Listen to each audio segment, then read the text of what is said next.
আল্লাহ নবী কয় এমন এমন গজব আসবে যেই গজবগুলা অন্য অন্য জাতির উপর আসে নাই। কত নাম শুনতেছি আমরা, আইলা, নার্গিস, হেলেনা, দোলেনা, মাতেনা, কথা কয় না, কত নাম গজবের, কি বলেন?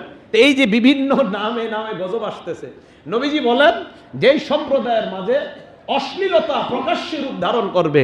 আপনি দেখেন এই দেশের মধ্যে পতিতালয়, এটা যদি অশ্লীলতা ওপেনে পতিতালয় এবং এটাকে সমর্থন করা হচ্ছে, তো এই দেশে তো গজব আসবেই।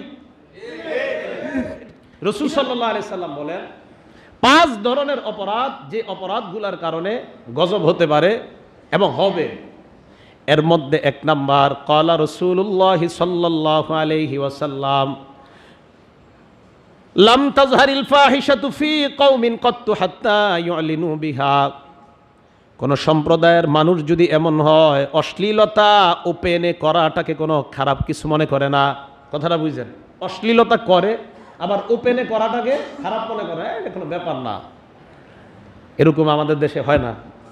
হ্যাঁ, অশ্লীলতা করাকে কোনো খারাপ কিছু মনে করে না।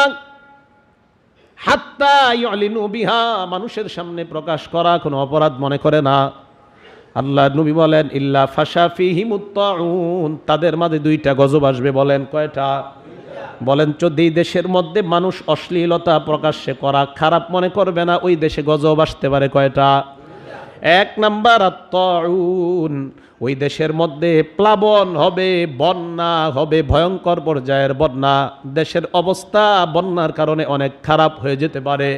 2 নাম্বার আল আউজাউল্লাতি লাম তাকুন মাযাত ফি আসলাফিহিমিল্লাযিনা মাযাও, আল্লাহ নবী বলেন ওই সম্প্রদায়ের মাঝে এমন এমন রোগ বিমারি দেখা দিবে যে রোগ বিমারিগুলা আগে কখনো দেখা দেয় নাই। করোনা ভাইরাস 100 বছর 200 বছর 300 বছর আগে তালাশ করেন।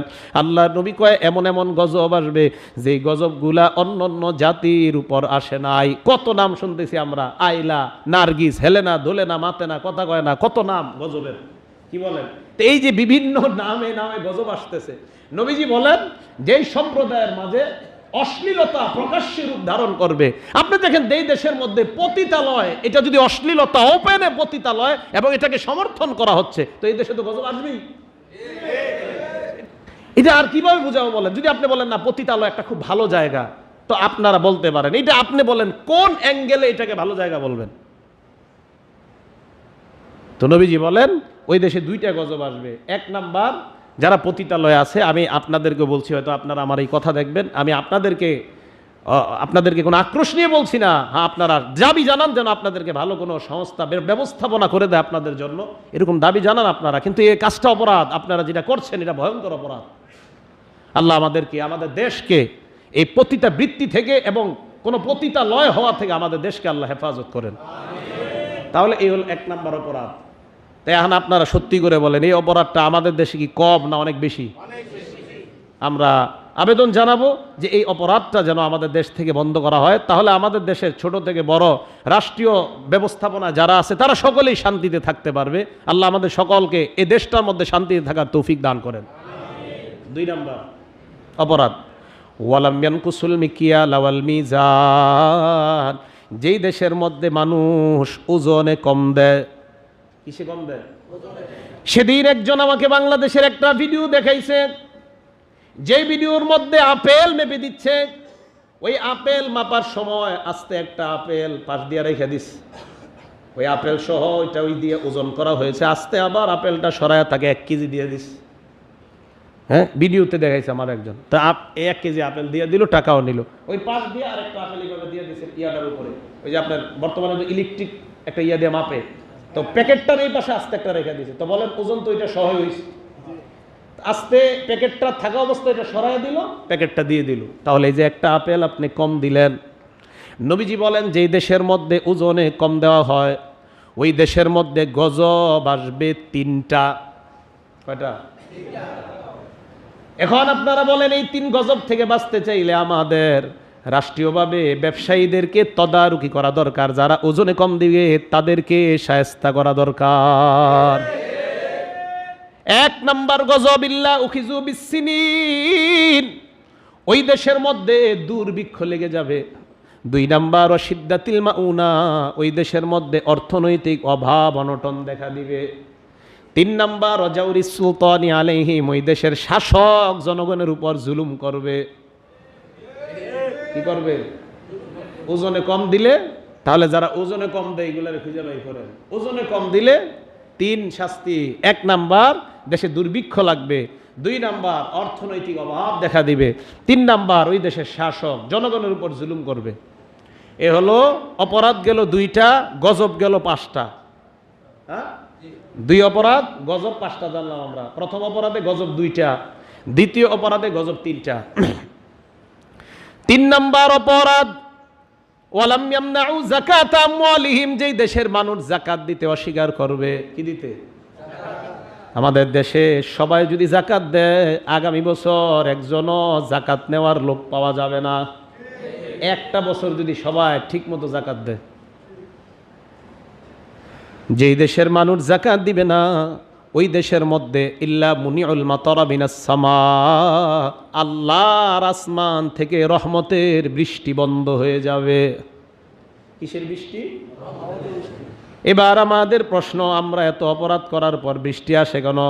আল্লাহর নবী বলেন লাউলাল বাহাইম, দুনিয়ার মধ্যে যদি চতুষ্পদ জন্তুগুলা না থাকতো, লাম ইউমতারু, তোমাদেরকে আল্লাহ কখনো বৃষ্টি দিতেন না।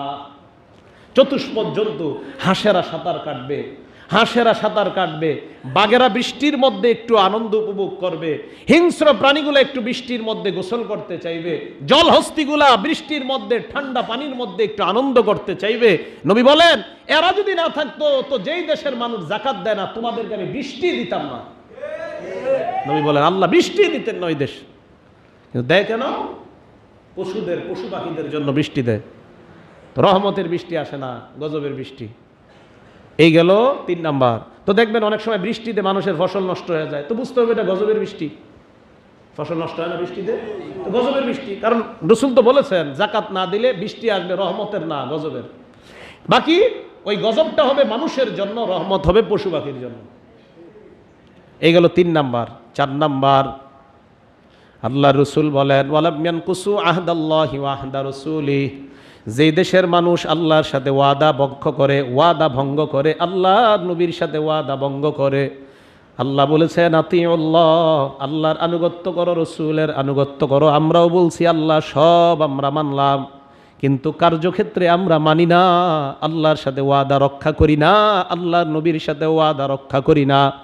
আল্লাহ বলেছেন আমাকে তোমরা রব মানো কিনা, আমরা কিছু ক্ষেত্রে রব মানি, কিছু ক্ষেত্রে মানি না। আমরা না আল্লাহর সাথে ওয়াদা করছি সব ক্ষেত্রে আপনাকে রব মানি। আল্লাহ কোরআনে বলে দিয়েছেন আমার রসুল যা দুনিয়ার মধ্যে নিয়ে এসেছেন তোমরা গ্রহণ করো, যা থেকে নিষেধ করেছেন বর্জন করো। আমরা ওয়াদা করেছি আল্লাহ নবীর সব আমরা মেনে নিব, নবী যা থেকে নিষেধ করছে আমরা বর্জন করব, কার্যক্ষেত্রে আমল করি না। আল্লাহর নবী বলেন যেই দেশের মধ্যে আল্লাহর সাথে ওয়াদা রক্ষা করা হয় না, নবীর ওয়াদা রক্ষা করা হয় না, ওই দেশের মধ্যে গজব আসবে। সেই গজবটার নাম হলো সাল্লাল্লাহু আলাইহিম আদুওয়াম মিন গায়রিহিম, ওই দেশের উপর বহিরাগত শত্রু আল্লাহ চাপায়া দিবেন। কি চাপায়া দিবেন? ওই বহিরাগত শত্রু কি করবে? আল্লাহ নবী বলেন আখাযুমা ফি আইদিহিম, ওই দেশের মানুষের সম্পদ বহিরাগত শত্রু চুষে নিবে। কি করে নিবে? আমাদের দেশের সম্পদ অন্যরা নিয়ে নিবে। যেই দেশের মধ্যে আল্লাহ রসুলের সাথে ওয়াদা রক্ষা না করা হবে, ওই দেশে আল্লাহ অন্য শত্রু চাপাবে, আর ওই শত্রু এই দেশের দামি দামি কিছু জিনিসগুলো নিয়ে যাবে। গবেষণা করবেন, এই কথা নিয়ে যাবে। এই গেল 4 নাম্বার অপরাধ, গেল 4 নাম্বার। 5 নাম্বার অপরাধ ওয়া মা লাম তাহকুম আইম্মাতুহুম বিকিতাবিল্লাহ, যেই দেশের শাসক মুসলমান হবে কিন্তু আল্লাহর কোরআন অনুযায়ী ফয়সালা করবে না। শাসক হবে কি? আর ফয়সালা হবে না কি অনুযায়ী? কোরআন অনুযায়ী। ওয়া ইয়াতাখায়্যারু বিম্মা আনজালাল্লাহ, আল্লাহ কোরআনে যা দিছে এটা নিয়ে সন্তুষ্ট যদি না হয়, কোন দেশের শাসক যদি কোরআন অনুযায়ী ফয়সালা না করে, আর আল্লাহ যেই কোরআন দিয়েছে এই কোরআন অনুযায়ী যদি সন্তুষ্ট না হয়, আল্লাহ নবী বলেন যে আল্লাহু বাসাহুম বাইনাহুম, ওই দেশে দলে দলে আল্লাহ যুদ্ধ লাগায়া দিবে।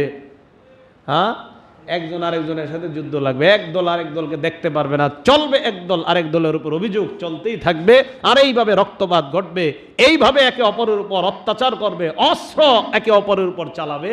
যেই দেশের মধ্যে যদি শাসক মুসলমান হয় আর আল্লাহর কোরআন অনুযায়ী যদি ফায়সালা না করে এবং যদি কোরআন অনুযায়ী সন্তুষ্ট না হয় যে আমি কোরআন নিয়ে সন্তুষ্ট না, কোরআনের কিছু মানি আর কিছু মানি না, আল্লাহ বলেন আফাতাকফুরুনা বিবাদিল কিতাব আফাতুমিনুনা বিবাদিল কিতাব ওয়া তাকফুরুনা বিবাদ, কোরআনের কিছু মানবা আর কিছু অস্বীকার করবা, তুমি মুসলমান না, মুনাফিক মার্কা শয়তান। কিছু মানবেন আর কিছু মানবেন না, এটা হবে না, পুরো কমপ্লিট মানতে হবে কোরআন। কথা কি বুঝে আসছে আপনাদের? অপরাধ 5টা, এই 5 অপরাধের এই শাস্তি। এখন আপনারা গবেষণা করে দেখেন এই অপরাধ 5টা আমগো দেশে আছে কিনা, যদি থাকে তো আমরা আপনারা কি জিজ্ঞেস হিসেবে আসেনি, আপনারা খুঁজে দেখবেন আছে কিনা, থাকলে এইগুলা বাঁচানোর চেষ্টা করবেন, এগুলা জানান, দেশের অধিপতিকে জানান, আপনাদের এই এলাকার প্রধান যে তাকে জানান, জানায় বলেন এই অপরাধ আমগো এলাকা থাকলে বন্ধ করেন, আমরা দেশে শান্তি চাই, সবাই শান্তি চায়, শান্তিতে থাকতে হলে এই অপরাধ বন্ধ করতে হবে, অন্যথায় শান্তিতে থাকা যাবে না। আল্লাহ পাক রব্বুল আলামিন আমাদের সকলকে যে কথাগুলো বললাম এর উপর যেন আমরা আমল করতে পারি, আল্লাহ তৌফিক দান করেন।